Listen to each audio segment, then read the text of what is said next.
Sound is I hope you breaking. can see my slides. Okay, slide can be seen, but the Microtropia or monofixation syndrome is known by umpteen number of names, and it is adapted ultra small angular strabismus of less than 10,000 diopters, 5 degree. Usually it is an esotropia, but very rarely exotropia as well. There may be an abnormal retinal correspondence with a reasonable binocular and moderate stereopsis. That's why it is called fully adapted binocular vision. And the general scotoma 3 degree or less and peripheral fusion. They may have an associated larger foria. Often they are stable, as was shown by Dr. Parks for a very long time, that it is stable when it gets cured or doesn't compensate. Recent studies have shown microtropia can be a dynamic condition. Decompensation to a larger tropia or cure is shown in about 25 to 30% by Heisenberg, Arnoldi, Art, etc. Oh. So coming to the causes of microtropia, it can be a primary, second, or due to a small subtle macular lesion. Primary microtropia can be with entity or without entity. With entity, where the harmonious abnormal retinal corresponding to small angle, there is no movement on cover test. Without entity, when there is a normal retinal correspondence, there is a movement on cover test. Quite often they from school screen with a visual defect either by in one eye or in both eyes. And the commoner secondary microtropia, and quite often after esotropia surgery done quite early, 50% of them have microtropia, and rarely have large exotropia surgery as well. And anisometropia is a common cause of secondary microtropia. They may have amblyopia, but no obvious strabismus. And accommodative esotropia, there is an anisometropia with amblyopia. And small subtle macular lesions can produce small cell scotoma, and peripheral fusion may be there. Accommodative, so come some of the cases. This 3-year-old child with esotropia present OPD, and on examination she had an esotropia of 30 prisms, was fully corrected with +4 and +3 diopters. There were 15 prisms of esophoria as well with good stereopsis of 60 seconds. She was lost to follow-up after a few visits, and at 6 years she came back with a right microtropia of 10 prisms, and atropine refraction a large hypertropia of +5.5 4 diopters. There was central suppression with 400 stereopsis had deteriorated, and vision was increased to 6 partial and 6. But with patching, there was no improvement of vision in the right eye. And after a year, the esotropia increased to 25. That is, it became a partially accommodated esotropia, and we had to do surgery for this. So this is the corrected accommodative esotropia. So anisometropia is a cause of microtropia. Binocularity in accommodative esotropia has been shown, extensively studied by Dr. Edward Wilson et al. Has shown that they achieve orthophoria only if treated early, that is before 4 to 6 months of onset of squinting, or they go for microtropia or strabismus. This case is an essential esotropia. The child was completely aligned, almost completely aligned by 2 years. Infantile esotropic child had a microesotropia within 8 prisms, which is a good result compared to the studies. And after 2 years, the esotropia deteriorated to 25 prisms. He had a hypermetropia of +2 diopter. With correction of hypermetropia, the esotropia reduced to microesotropia, and he is being followed up. In older children, they may present with a diplopia and asthenopia as well when they are compensating.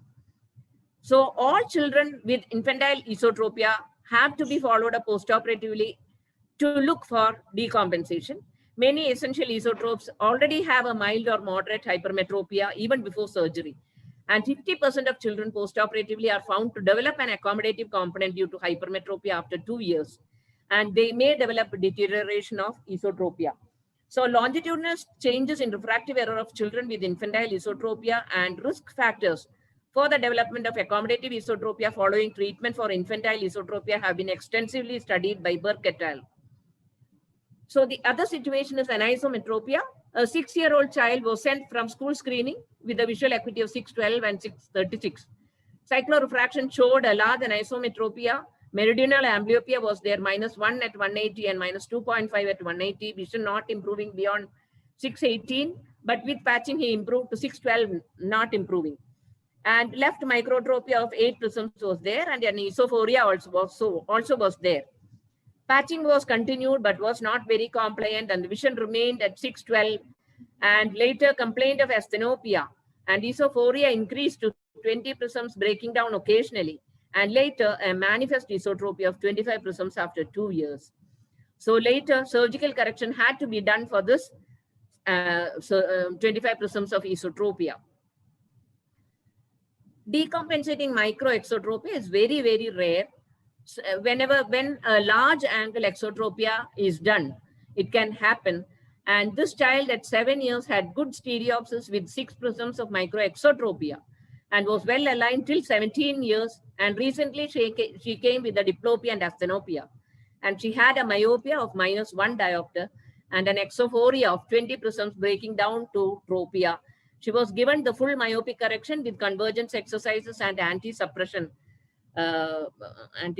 exercises. It is covered by the, you can see the, she is given convergence exercises and anti-suppression exercises were given. So coming to the diagnosis of microtropia, visual acuity is abnormal in one eye, usually by about 6:9 or 6:12. Routine cover test may or may not show movement as already seen. Central scotoma and peripheral fusion is seen by various tests. The most important and very easily done is Wirth 4-dot test. You can see this is Wirth 4-dot test done for the near vision. There is no suppression for near because the dots fall outside the suppression scotoma of 3 degree. And here for distance, there is a suppression scotoma because it falls within the suppression scotoma, the dots. So there's a suppression for distance. And another very simple test, if you have a Bagolni striated glasses, you put in the trial set, you can see the central scotoma, central suppression in one eye. That is very easy to detect. And this is a 4-prism base out test, which is very commonly said. If you place the 4-prism base out in the normal fixing eye, the other eye, observe the other eye for the small subtle movement which version and vergence can be seen. I hope you can appreciate this small subtle movement going out and coming in with the prism. So a positive test is when there is no movement. So when does decompensation occur in microtropia? There is either a failure of sensory fusion or a failure of motor fusion. Patients, when they have an overwork, when they don't use their hypermetropic correction, a near presbyope who is not using its correction, uncorrected refractive errors, working in dim environments, early cataracts, visual field loss as in glaucoma, all these can produce a decompensation of the microtropia and go for a large angle. And a failure of motor fusion, when a fusional reserve fails. The common situation is in an exotropia where the general condition is very poor and the convergence facility is not, as we have already heard Dr. Lakshmi talking about the convergence amplitudes. So this is an ESO deviation. You can see there is an ESO deviation. So then you put a base in to see whether how much is the reserve of vergence. This is an exo deviation. In this case, you have to place a base out to see how much is the vergence facility. So fusional reserves can be also checked, as already said, with the prism to see whether the using base in prisms for micro ESO and may base out for exo. And also you can look at the speed of recovery. In this child, there is a fast recovery. So you know that there is good reserve. So decompensation to a slow deterioration of the angle of the strabismus, asthenopic symptoms may be there. Diplopia may be constant or intermittent. PBCT shows deteriorating deviation with larger angle and fusional amplitudes deteriorate. So what do you do? The cause of the decompensation should be looked for. Working condition. Is it due to the bad lighting, Fusional amplitude should be looked for. In symptomatic patients, correcting refraction, presbyopic correction, additional correction at the computer if necessary, especially for pre-presbyopes, can be done even at the age of 36 years or 37 when they are actively with the computer. Orthoptic exercises in exotropy cases, Burgess exercises in both, suppression exercises in both exotropia and esotropia, and prisms in older patients can be given. And occasionally, strabismus surgery very, very rarely is required. The majority of patients can be successfully returned to monofixation state by all these means. And to conclude, a proper history for early surgery, glasses, amblyopia management by patching, look for amblyopia, follow up the cases after surgery for esotropia, essential esotropia or large angle exotropia. Follow up is very, very important. And in accommodative esotropia, follow up for deterioration or additional hypermetropia correction should be looked for.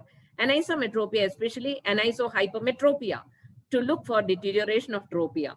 And a full refractive correction and amblyopia management is the key to the success of the treatment in these cases. Thank you.